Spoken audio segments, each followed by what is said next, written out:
দীর্ঘ সময়ের যে উদ্বেগ, উৎকণ্ঠা আর অনিশ্চয়তা তা কাটিয়ে শেষমেশ শাহজালাল বিমানবন্দর দিয়ে যাচ্ছেন যাত্রীরা নিজ নিজ গন্তব্যে। বেশ হুড়োহুড়ি মতো একটা অবস্থা আমরা কিছুক্ষণ আগেই আমাদের সহকর্মীর কাছ থেকে দেখছিলাম। আবারও ফিরে যাচ্ছি শওকত মঞ্জুর শান্তর কাছে, তিনি আছেন বহির্গমন টার্মিনালে। শান্ত, আপনার মাধ্যমে একটু জানতে চাই এবং শুনতেও চাই যাত্রীদের কথা।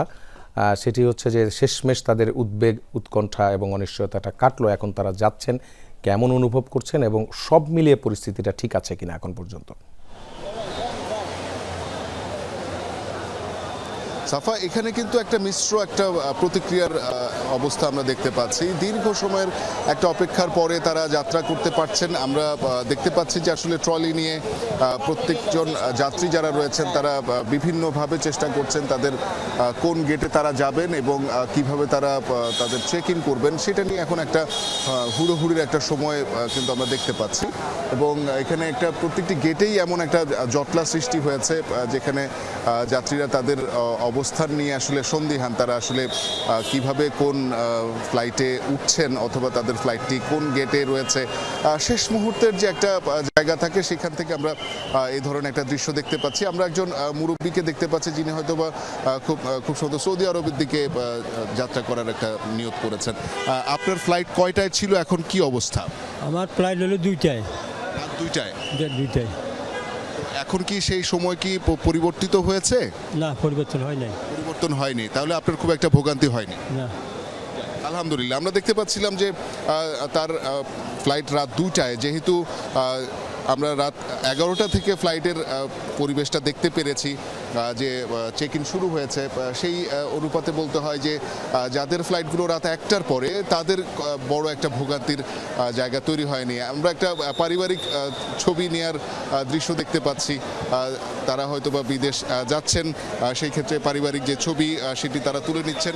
একই সাথে বলতে হবে যে এখানে অসংখ্য মানুষ কিন্তু জটলা করে রয়েছেন চেক ইনের ক্ষেত্রে। সেই ক্ষেত্রে তাদের যেই অসুবিধার জায়গাগুলো সেগুলো কিছুক্ষণ আগেও তারা কিন্তু জানাচ্ছিলেন যে আসলে তাদের যে দীর্ঘ সময়ের অপেক্ষা, সেই অপেক্ষার সময়টিতে এখানে যে ব্যবস্থাপনা, সে কোথায় বসবেন, কোথায় অপেক্ষা করবেন, কিভাবে যে যদি ফ্লাইটগুলো একেবারেই ক্যান্সেল হয়ে যায় সেই ক্ষেত্রে তাদের কি ধরনের ব্যবস্থাপনা থাকবে সেটি নিয়ে কিন্তু তারা একটা সন্দিহান পরিস্থিতিতে ছিলেন। শেষ মুহূর্তে আমরা দেখতে পাচ্ছি যে তাদের যে চেকিংয়ের ব্যবস্থাগুলো করা হয়েছে সেইখানে কিন্তু তারা একে একে তাদের ব্যাগ অ্যান্ড ব্যাগেজ নিয়ে তারা কিন্তু এয়ারপোর্টের টার্মিনালে প্রবেশ করতে যাচ্ছেন।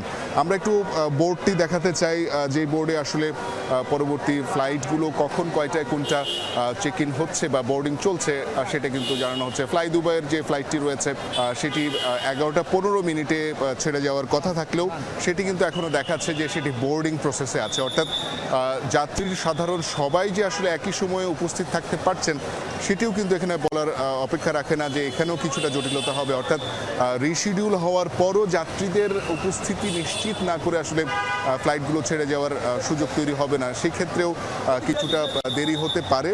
এবং এখানে একটা ব্যবস্থাপনা, অব্যবস্থাপনা সব ধরনের চিত্রই কিন্তু আমরা দেখতে পারি।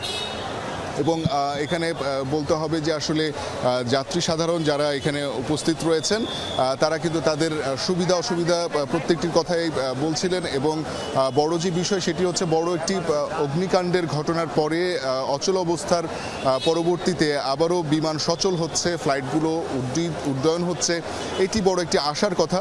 যদিও যাত্রীদের যে ভোগান্তিটা হয়েছে সেই ভোগান্তির কোনো রিমার্ক এখানে নেই এবং যাত্রীরা বলছেন যে অন্ততপক্ষে ফ্লাইট তারা পাচ্ছেন, এতেই তারা এখন স্বস্তিতে রয়েছেন। সাফা। শওকত মঞ্জুর শান্ত, আপনাকে ধন্যবাদ।